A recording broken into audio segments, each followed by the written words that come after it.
今次 Satami 分別用咗有鋼圈同冇鋼圈嘅功能內衣，同你玩個遊戲啊！估下我邊套衫用咗邊一款嘅內衣？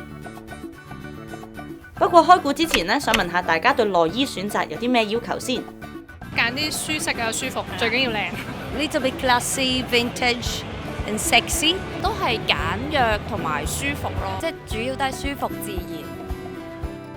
Satami 扭轉內衣概念。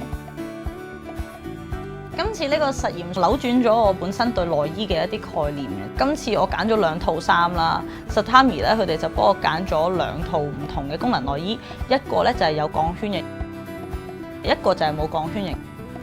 好多人都會以為夜晚嗰套去蘭桂坊嗰套咧就一定係要着有鋼圈嘅，因為有鋼圈實冇死，一定推得好勁咁樣噶嘛。